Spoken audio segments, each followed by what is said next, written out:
Ici, vous avez Yann et Caroline. Ce sont nos deux premières missions civiques de la télé de Lyon. Vraiment, ouais. Et ceux-là ont fait énormément de choses. Et ils sont arrivés quelque part. En plus, ça s'est construit avec vous, parce que c'était vraiment les tout débuts. C'est quand même une super expérience, peu importe comment c'est, mais chez Comcom, c'est quand même un moyen de s'épanouir, d'apprendre beaucoup de choses, que ce soit du reportage, du montage, de la vidéo. Il y a beaucoup de choses. Nous avons la chance d'avoir aussi Caroline Chaboteau, qui est la première mission civique aussi. Je garde toujours en tête là où j'ai commencé. Et c'est grâce, il faut que je le cite, c'est quand même grâce à cette première expérience que j'ai pu intégrer cette grosse société de production. Donc ça a été un plus. Et en plus de ça, j'ai rencontré mon meilleur ami pour la vie. Donc je suis hyper contente de ça. Merci en tous les cas à vous, les jeunes, parce que cet assaut était d'abord et avant tout créé pour vous. Salut, moi c'est Jules Gambier. J'ai été en service civique à la tête de Lyon en 2024. Pendant mon service civique, j'ai été amené à faire beaucoup de réalisations, de post-production, d'interviews, de tournage, j'ai fait beaucoup de rencontres. Je me souviens de ma rencontre avec le lieutenant-colonel Emmanuel Varlet. C'était vraiment marquant, un homme très charismatique et très agréable. Les 10 ans, je les vis un peu comme...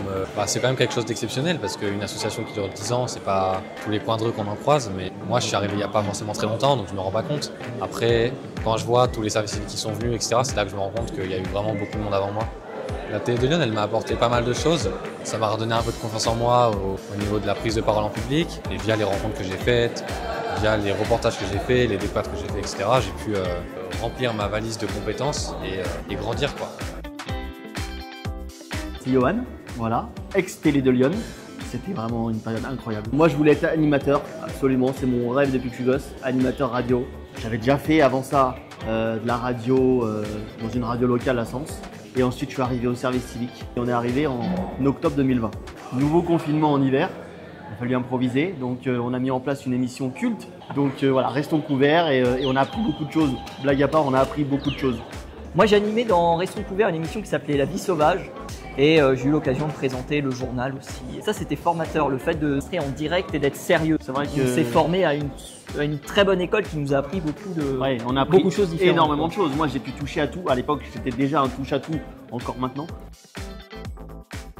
Continuez de regarder ce qu'on fait parce que nous, ça nous fait super plaisir aussi de pouvoir vous créer du contenu et continuer de pouvoir aussi parcourir Lyon et puis montrer toutes les belles choses qu'il y a dans notre département parce que en fait, il y en a tellement des belles choses à voir, à faire, des organismes, des personnes, des artisans, etc., etc. Donc, merci beaucoup et infiniment la télé de Lyon.